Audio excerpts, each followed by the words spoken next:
Bien-aimés, en ce jour, j'aimerais échanger avec vous sur l'avènement du règne de Dieu sur terre.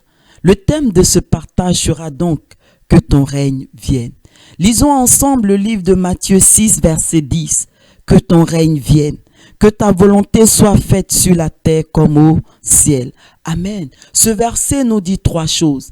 La volonté de Dieu doit être faite sur la terre. Et cette volonté de Dieu doit être faite sur la terre comme elle est faite dans le ciel. Et enfin, lorsque la volonté de Dieu sera faite sur la terre comme elle est faite dans le ciel, en d'autres termes, lorsque l'environnement du ciel sera reproduit sur la terre, alors le règne de Dieu viendra sur terre. Essayons ensemble de mieux comprendre cette vérité divine. Le désir de Dieu à la création était que la terre soit le reflet du ciel. De ce fait, Dieu a créé la terre de sorte qu'il y ait une symétrie entre le ciel et la terre, afin que son règne vienne également sur la terre. Et sur terre, Dieu a choisi l'homme pour porter sa gloire. En d'autres mots, le désir de Dieu est de régner sur la terre avec et au travers de l'homme. Mais pour que cela soit possible, l'homme devait être à l'image et à la ressemblance de Dieu. Allons dans Genèse 1, verset 26. Puis Dieu dit, faisons l'homme à notre image, selon notre ressemblance, et qu'il domine sur les poissons de la mer, sur les oiseaux du ciel, sur le bétail, sur toute la terre, et sur tous les reptiles qui rampent sur la terre. Amen. Adam a donc été créé à l'image et à la ressemblance de Dieu, parce qu'il devait porter la gloire de Dieu. En d'autres termes, Dieu a créé l'homme à son image et à sa ressemblance, pour qu'au travers de l'homme, son règne soit visible sur terre. Les gens doivent voir Dieu au travers de nous. Écoutez mes bien-aimés, nous ne pouvons pas porter la gloire de Dieu si nous ne sommes pas devenus au préalable à l'image et à la ressemblance de Dieu. Et c'est parce que Adam était à l'image et à la ressemblance de Dieu qu'il portait la gloire de Dieu et que le règne de Dieu est venu sur terre. Dès ce moment, Adam pouvait donc dominer sur les poissons de la mer, sur les oiseaux du ciel et sur tous les animaux sur la terre, tel que nous l'avons lu tantôt dans le livre de Genèse 1, verset 26. Dans la Nouvelle Alliance, la Bible nous dit, en Apocalypse 5, verset 10, « Tu as fait d'eux un royaume et des sacrificateurs pour notre Dieu, et ils régneront sur la terre. » Amen. Dans la Nouvelle Alliance, tout comme Adam, à la création, notre mission est de régner sur terre. Chaque fois que nous avons la victoire sur la maladie, sur la mort, chaque fois que nous dominons sur les oppressions sataniques et démoniaques, nous régnons sur terre. Mais comme on l'a vu au tout début de ce message, pour régner sur terre, nous devons faire la volonté de Dieu comme elle est faite dans le ciel. En d'autres mots, nous devons obéir à Dieu. Lorsque notre obéissance à Dieu est complète et totale, nous faisons descendre le royaume de Dieu sur terre. Le règne de Dieu vient alors sur terre. Amen. Le royaume de Dieu, mes bien-aimés, Dieu nous appelle déjà à l'expérimenter sur la terre avant d'aller le vivre éternellement dans le ciel. Sur la terre, nous avons donc la possibilité d'avoir un avant-goût de ce royaume des cieux. Et cette merveilleuse expérience, Adam l'a vécue dans le jardin d'Éden. Mais la Bible nous enseigne qu'à un moment donné, dans ce jardin d'Éden, Adam va désobéir à Dieu, brisant ainsi l'image et la ressemblance de Dieu qui est en lui. Dès ce moment-là, il ne pouvait plus porter la gloire de Dieu. Il va donc être séparé de Dieu et être chassé de ce jardin d'Éden. Il ne sera donc plus en mesure de régner. Malheureusement, Adam, en se reproduisant, va transmettre cette image et cette ressemblance déformée, endommagée de Dieu à toute sa descendance. Genèse 5, verset 3. Adam, âgé de 130 ans, engendra un fils à sa ressemblance, selon son image, et il lui donna le nom de Seth. Et Seth, à son tour, va transmettre cela à toute sa descendance. La descendance de Seth nous intéresse parce que c'est de Seth que descendent Abraham et tout le peuple d'Israël. 1 Chronique 1, versets 1 à 4. Adam, Seth, Enoch, Kenan, Méhalaniel, Jéred, Enoch, Métushela, Lémec, Noé, Sem, Cham et Japheth. Et plus loin dans ce même livre de 1 Chronique 1, mais cette fois-ci du verset 24 au verset 27, c'est marqué Shem, Apachak, Shélak, Héber, Péleg, Réu, Séhug, Nachor, Térek, Abram, qui est aussi Abraham. Amen. Écoutez mes bien-aimés. Parce que Dieu nous aime tellement et que son désir, c'est que chacun d'entre nous puisse régner sur terre. La Bible nous enseigne que Dieu ne laissera pas les choses ainsi. Dieu va donc faire une deuxième tentative avec Moïse et le peuple d'Israël. Et la Bible nous enseigne clairement que cette ancienne alliance avec Moïse et le peuple d'Israël est l'ombre des choses à venir. En d'autres termes, elle est l'image physique qui annonce la nouvelle alliance. Lorsque Moïse va faire sortir le peuple d'Israël d'Égypte pour les conduire vers la terre promise, la Bible nous enseigne qu'ils vont marcher dans le désert. Le désir de Dieu était de marcher lui-même avec son peuple. Exode 33, versets 14 à 15. L'Éternel répondit, « Je marcherai moi-même avec toi et je te donnerai du repos. » Moïse lui dit, « Si tu ne marches pas toi-même avec nous, ne nous fais point partie d'ici. » Amen.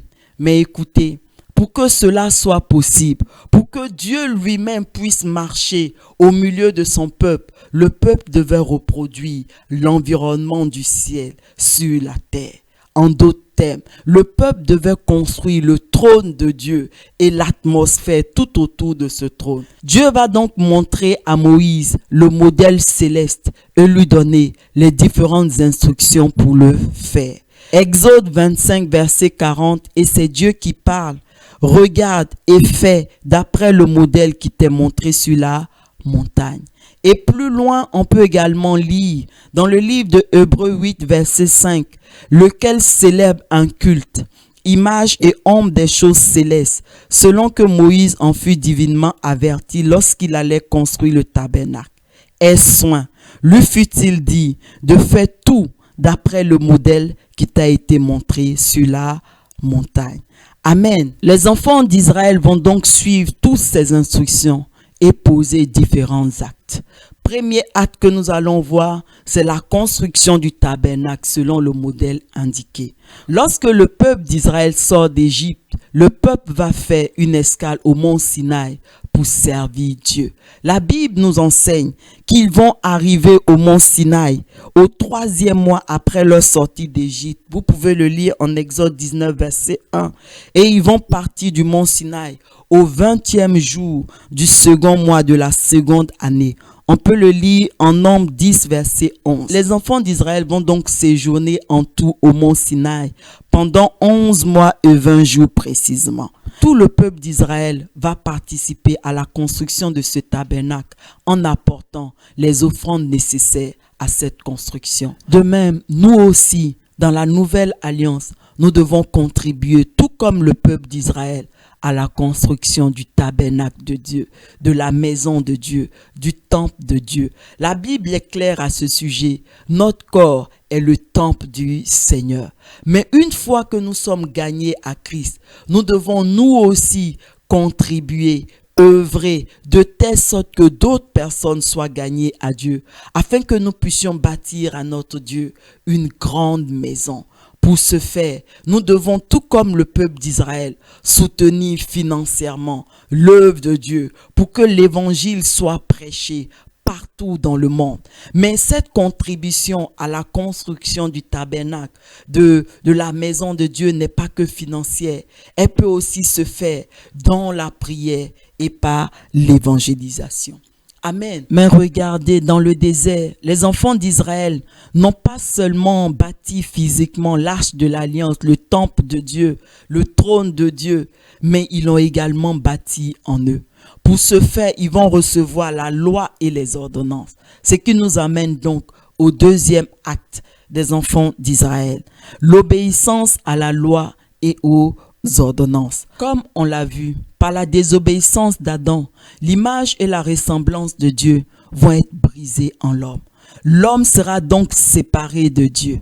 Pour que l'homme puisse à nouveau être le reflet de Dieu sur terre, cette image et cette ressemblance de Dieu doivent être restaurées en lui. C'est pourquoi Dieu donne à Moïse dans le désert sa loi pour que son peuple puisse la mettre en pratique. Mais regardez, cette loi que le peuple reçoit contient le caractère de Dieu. Et au fur et à mesure que le peuple obéissait à la loi, marchait selon la loi de Dieu, le caractère de Dieu était imprimé en eux et ils devenaient au fur et à mesure à l'image et à la ressemblance de Dieu. Ils pouvaient donc désormais être en mesure de porter cette gloire de Dieu. Amen. On en arrive donc au troisième point, les différents sacrifices. Dans le désert, le peuple d'Israël aura à faire différents sacrifices. Mais pour comprendre ce point, appuyons-nous sur le livre de Deutéronome 23, verset 14. « Car l'Éternel, ton Dieu, marche au milieu de ton camp pour te protéger et pour livrer tes ennemis devant toi.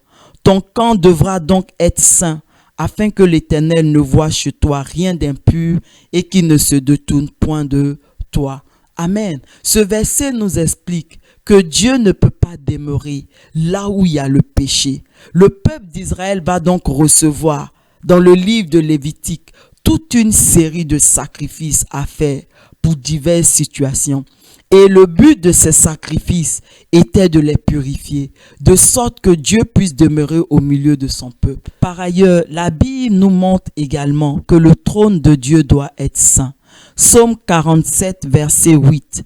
Dieu règne sur les nations. Dieu a pour siège son saint trône. Dieu est saint et le trône sur lequel il se tient pour régner est également saint.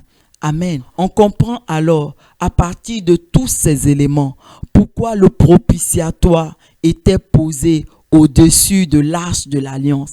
Et c'est sur ce propitiatoire que le souverain sacrificateur venait une fois par an pour faire le sacrifice d'expiation de ses propres péchés et des péchés du peuple. Exode 25, verset 22.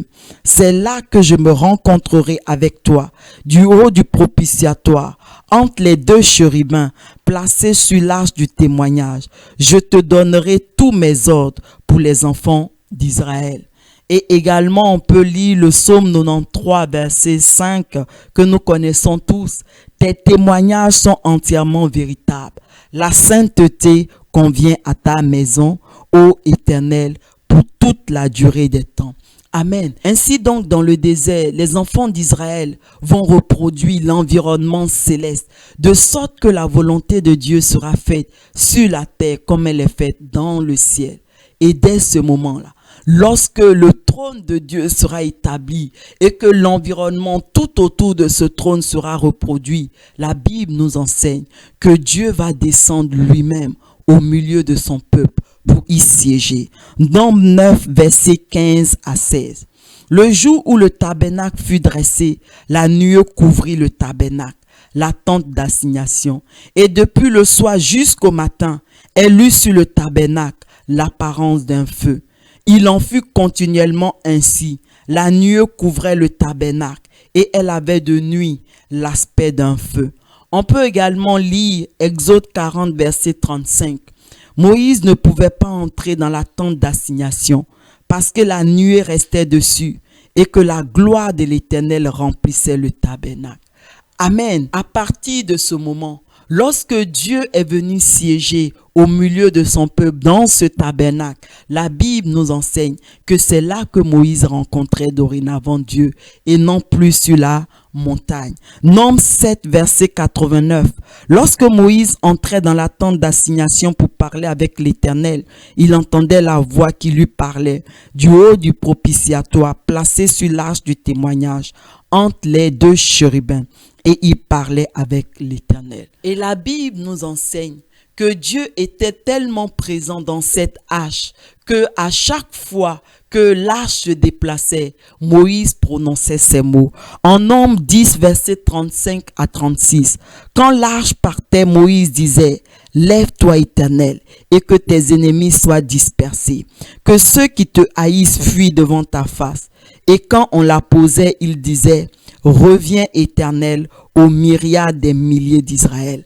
Amen. En d'autres mots, ce n'était pas simplement l'arche qui se levait, mais c'était Dieu qui se levait au travers de cette arche. Et c'est cette pensée que David également nous enseigne dans le livre de Psaume 68, verset 2. Dieu se lève, ses ennemis se dispersent et ses adversaires fuient devant sa face. Plus tard, lorsque le peuple d'Israël entrera en terre promise, le peuple, avec à sa tête le roi de l'époque qui était le roi Salomon, va bâtir à Dieu une grande maison, un grand temple. Ce temple sera bâti en suivant les instructions et le modèle que Dieu a montré au roi David. 2 Chroniques 3, verset 1. Salomon commença à bâtir la maison de l'Éternel à Jérusalem, sur la montagne de Morija, qui avait été indiquée à David son père, dans le lieu préparé par David, sur l'aire d'Ornam, le Jébusien. Et on peut également lire en 1 Chronique 28, verset 19, c'est par écrit de sa main, dit David, que l'Éternel m'a donné l'intelligence de tout cela, de tous les ouvrages de ce modèle. Amen. Lorsque la construction de ce temple sera achevée, pendant la consécration de celui-ci, la Bible nous montre que tout comme au temps du peuple d'Israël dans le désert, Dieu va descendre pour venir siéger au milieu de son peuple, dans son temple. 2 Chroniques 7, versets 1 à 2. Lorsque Salomon eut achevé de prier, le feu descendit du ciel et consuma l'holocauste et les sacrifices, et la gloire de l'Éternel remplit la maison. Les sacrificateurs ne pouvaient entrer dans la maison de l'Éternel, car la gloire de l'Éternel remplissait la maison de l'Éternel. Amen.